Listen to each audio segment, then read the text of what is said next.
आप देख रहे हैं सहारा टुडे। हर पल खबरों से अपडेट रहने के लिए हमारे चैनल को अभी सब्सक्राइब करें, लाइक करें, फीडबैक जरूर दें और बेल आइकन जरूर दबा दें। देश क्या दुनिया में कोरोना ने जो महामारी और तबाही फैलाई है वो तो खैर अपनी जगह, उसके बाद भारत के अंदर भी आई और काफ़ी व्यवस्थाएं और कोरोना बढ़ता चला गया। उसके बाद लॉकडाउन लगाया गया। अब लॉकडाउन भी एक बहुत बड़ी समस्या हो गया। आखिर लॉकडाउन कब तक लगा रहेगा? आखिर ये लोग घर के अंदर कब तक कैद रहेंगे? दुकानें कब तक बंद रहेंगी? ये तो चलता रहेगा। इससे लड़ने की बात की जाती है कि बीमारी से लड़ो, लेकिन बीमारी के बाद जिस तरह से हालात बन रहे हैं, लोग अब भुखमरी के कगार पे पहुंच गए। लोग भूख प्यास से मर रहे हैं, उनकी कोई देखने वाला नहीं, सुनने वाला नहीं। हालात ख़राब हो चुके हैं। पहले व्यापारियों ने, समाज ने खुद लॉकडाउन लगाया था, आज वो खुलवाने की बात करते हैं लेकिन नहीं खोला जाता। लेकिन उसके परिप्रेक्ष्य में ये देखा जा रहा है कि हालात कितने ख़राब हो गए। लोग भूख प्यास से मर रहे हैं और परिवारों के अंदर बहुत क्लैश पैदा हो गया, बड़े मतभेद पैदा हो गए हैं। इससे जो है लोग सुसाइड भी कर रहे हैं। कई घटनाएं ऐसी भी हुई हैं जो सुसाइड भी किया। आखिर इस संबंध में हम बात करना चाहेंगे कांग्रेस के तेज तर्रार और बहुत जुझारू नेता अवनीश सलूजा, वो हमारे पास हैं, हमसे बात करेंगे, वो खुद बताएंगे। ये बताइए कि जिस तरह से कोरोना फैला पूरे वर्ल्ड में, उसके बाद भारत में भी आया, फिर तबाही मचाया, लेकिन उसके बाद लॉकडाउन लगाया गया। लोगों ने स्वेच्छा से भी लॉकडाउन लगाया। अब स्थितियां बदल रही हैं और लॉकडाउन की वजह के बाद जो हालात पैदा हुए, लोग भुखमरी के कगार पे हैं, परिवारों में मतभेद पैदा हो रहे हैं, लोग सुसाइड आत्महत्याएँ कर रहे हैं। इसके क्या है? देखिए, बहुत पहले ही हमारे नेता राहुल गांधी ने कहा था कि सरकार पूरी तरीके से तैयारी कर ले, ये महामारी की सुनामी आने वाली है। और प्रधानमंत्री जी को सितंबर अक्टूबर में लगातार अगस्त में पत्र लिख के, सोशल मीडिया के माध्यम से उनको जानकारी लगातार देते रहे राहुल जी कि ये सुनामी है और इसमें बहुत कुछ हानि हुई है। लेकिन प्रधानमंत्री जी और भारतीय जनता पार्टी की सरकार इस महामारी से लड़ने के बजाय चुनाव में लगी रही और चुनाव में लड़ते रहे आखिरी तक, जो है जब तक ये पूरी देश की स्थिति डामाडोल नहीं हो गई। कोई तैयारी नहीं की गई। आज के टाइम में आप और देख ही रहे हैं कि एक साल से करीब भारत के व्यापारी, आम नागरिक इस महामारी का सामना कर रहे हैं। इस बीच में प्रधानमंत्री विस्टा प्रोजेक्ट चला रहे हैं। इस महामारी में प्रधानमंत्री अपना महल बना रहे हैं। इस महामारी में प्रधानमंत्री अपने लिए बढ़िया बढ़िया प्लेन खरीद रहे हैं। अब आप सोचिए कि जिस देश की इतनी बुरी स्थिति हो कि पटरी दुकानदार, ठेले वाला, रिक्शे वाला सब घर बैठ गया है, उसके घर बिजली का बिल आ रहा है, उसके घर पे जो स्कूल की फीस का बिल आ रहा है, उसके ऊपर तमाम दवाओं के खर्च बढ़ रहे हैं, उसके घर के लोगों की जनहानि भी हो रही है और मेंटल रूप से भी परेशान है। इस दौरान जब महामारी के परिवेश में लोगों को ऑक्सीजन नहीं मिल रहा था, और वो ऑक्सीजन मिली भी तो कौन सी ऑक्सीजन मिली, सरकार को बताना चाहिए कौन सी ऑक्सीजन दी गई थी लोगों को। दूसरी, दवाएं नहीं मिल रही थी। तीसरी, बेड नहीं मिल रहा था। लोग अफरा तफरी का माहौल। और आज के अफरा तफरी के माहौल में आप देखिए कि शराब की दुकानें खुली हैं। तमाम जिनसे सरकार को लाभ है वहाँ पे आप जाइए और आप भीड़ लगाइए। तमाम जगह आयोजन भी हो रहे हैं जहाँ 50-50, 60-60 लोग इकट्ठा हो रहे हैं। लेकिन 10 बाई 12 की दुकान करने वाला व्यक्ति, 15,000 रुपये महीने किराया भरने वाला, 4,000 रुपये महीने बिजली का बिल देने वाला, 7-8 हज़ार रुपये अपने कर्मचारी को देने वाला व्यक्ति अपनी दुकान का शटर नहीं उठा सकता है। आपने क्यों नहीं, अगर आपने लॉकडाउन है भी, लॉकडाउन नहीं भी है, लोग असमंजस की स्थिति में है। किस स्थिति में है कि लॉकडाउन है भी कि नहीं, दुकानें नहीं खुलेंगी। आप अपनी नीति स्पष्ट कीजिए। आप लोगों से कहिए कि फुल लॉकडाउन है और हम आपकी 2 महीने 3 महीने की व्यवस्था आपकी कर रहे हैं। महामारी से लड़ रहे हैं। जनता ने आपका साथ पहले भी दिया, आज भी आपका जनता साथ दे रही है। आप लोगों की जेब में पैसे डालिए, आप लोगों की बिजली के बिल माफ़ करिए, आप लोगों की स्कूल की फीस माफ़ करिए। बच्चों को जो लोग मेंटल रूप से हैरेसमेंट हो रहा है, जिनका आप देखिए लगातार मौतें खुदकुशी की तरफ बढ़ रहे हैं, लोग, नौजवान खुदकुशी कर रहा है। तो ये जो प्रक्रिया शुरू हुई है, ये जो शुरू हो गई है सुनामी, जो लोग मानसिक, ये बहुत गलत है। सरकार को योजना बना के सही तरीके से सारे लोग बैठ के थोड़े दिन के लिए, कुछ दिन के लिए भारत और भारतवासियों के लिए सोचें। क्या मानते हैं सरकार जो है अपने इसमें असफल हो गई और कोरोना कंट्रोल करने में नाकाम हो गई? पूरी तरीके से सरकार पहले कोरोना कंट्रोल कहाँ हुआ है?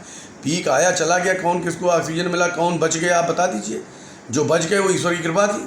कुछ सामाजिक संगठन, आप ऐसे पत्रकार लोग जो है लगातार जनता को जागरूक करते रहे, अफसरों को झरकारते रहे, तो लोगों को मदद मिलती रही, लोग थोड़ा बहुत एडमिट भी हो गए। इनको इलाज मिला, वरना सरकार ने को तो कुछ किया। सरकार तो बंगाल के चुनाव लड़के आई थी और उसके बाद जो है भाषणबाजी शुरू कर दी थी। अगर आपको हम चावल और दाल दे दें, चावल दे दें और आटा दे दें, तो आप बनाओगे काहे से? तेल कहाँ से लाओगे? साबुन कहाँ से लाओगे? चाय पत्ती कहाँ से लाओगे? दूध कहाँ से लाओगे? तो केवल अनाज बांट दिया, 1 महीने का 2 महीने का दे दिया और आपसे सारी जिम्मेदारी छीन ली।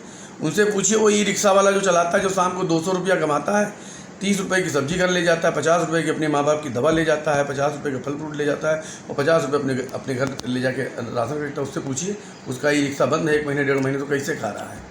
किस तरीके से लोग कर रहे हैं? सरकार ने क्या किया है? सरकारी कौन सी जिम्मेदारी है?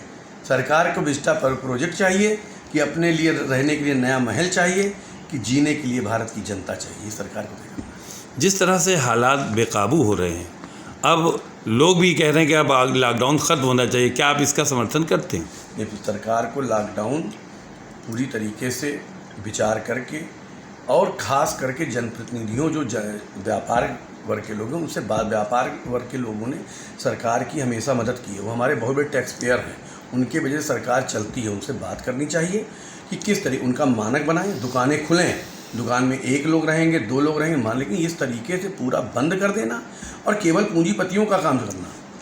पूंजीपति की कोई चीज़ नहीं बंद है। पेट्रोल बिक रहा है, गैस चल रही है, बिजली के मीटर चल रहे हैं। बंद क्या है? बंद कौन है? मिडिल क्लास से जो गरीब हो रहा है और गरीब से जो महागरीब हो रहा है, वो बंद है। सरकार को ये खोलना पड़ेगा, ये व्यवस्था देनी पड़ेगी उनको। सरकार जो है वो ये कह रही कि हमने बहुत अच्छी तरह कंट्रोल किया है और कोरोना अगर हम ना करते तो मौतों के आंकड़े बहुत ज़्यादा होते। देखिए, यही चीज़ है उनके पास, यही एक जादूगिरी फिरकी है उनके पास कि अब वो अपने लोगों को यही समझाएंगे देश को, तुम मर तो पूरा देश जाता, हमने बचा लिया 1 तो लाखों जो मरे हैं। तो ये झूठ, फरेब, रोना धोना, ये सब चीज़ें बाहर निकले।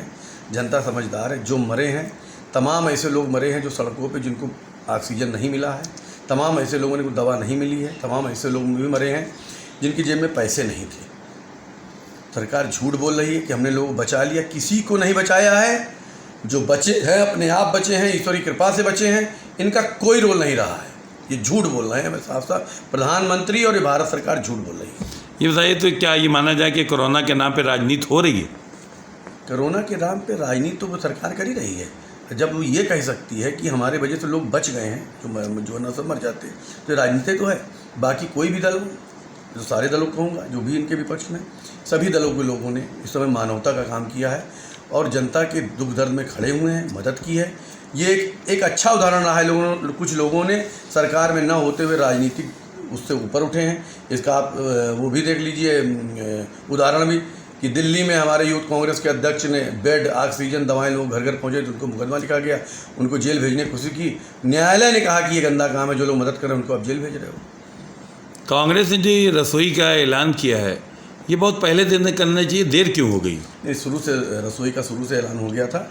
लोगों से कह दिया गया था, जो जहाँ है, जो जैसे वार्ड में जिस तरीके से किसी बुजुर्ग के नाम पे, किसी अपने परिवार के नाम पे, किसी नेता के नाम पे, किसी महापुरुष के नाम पे आप रसोई चलाइए, लोगों को मदद पहुँचाइए और लोगों को मदद। ये काम पूरे कानपुर में बहुत धूमधाम से लोगों ने, बड़े मन से, हर वार्डों में चली है करीब। हमारे दोनों अध्यक्षों ने किया है, तमाम और भी हमारे जो साथ संगठन हैं, यूथ कांग्रेस है, दलित कांग्रेस है और जो महिला, सब ने किया, सब ने बढ़ चढ़ के काम किया, अच्छा काम किया। आखिरी में संदेश क्या देंगे? लोग होशियार रहें और अपने को जागृत करें। सरकार से प्रतिदिन सवाल पूछें, सरकार क्या कर रही है आपके लिए। और सबसे बड़ी चीज़ है, इस भयंकर गर्मी में आने वाले समय में 15-20 दिन के बाद महामारी के साथ डेंगू का असर शुरू होने वाला है। सरकार, डेंगू से हज़ारों लोग हर साल इस कानपुर में जाने जाती हैं। मैं पूछना चाहता हूं सरकार से, कानपुर के प्रशासन से, मेयर साहिबा से कि डेंगू के लिए कौन सी तैयारी शुरू की, फॉगिंग शुरू की गई, क्या दवाओं का छिड़काव जारी है, कौन सी टीमें बनाई गई, लोगों की मौत के बाद टीमें बनेंगी कि मौत से पहले बनेंगी। जिस तरह से कांग्रेस के तेज तर्रार जुझारू नेता अनीस सलूजा सहार टुडे से बातचीत कर रहे थे और उन्होंने बाकायदा तौर पर सरकार को कटघरे में खड़ा कर दिया कि सरकार को पहले से चेता दिया गया था, बता दिया गया था। कांग्रेस के जो राष्ट्रध्यक्ष थे उन्होंने, कांग्रेस ने पूरी और सभी लोगों ने बता दिया था ये महामारी आने वाली है, उसकी तैयारी होनी चाहिए, लेकिन कोई तैयारी नहीं की। आज स्थिति यहाँ पर आग खड़ी हो गई। आप देख रहे हैं सहारा टुडे। हर पल खबरों से अपडेट रहने के लिए हमारे चैनल को अभी सब्सक्राइब करें, लाइक करें।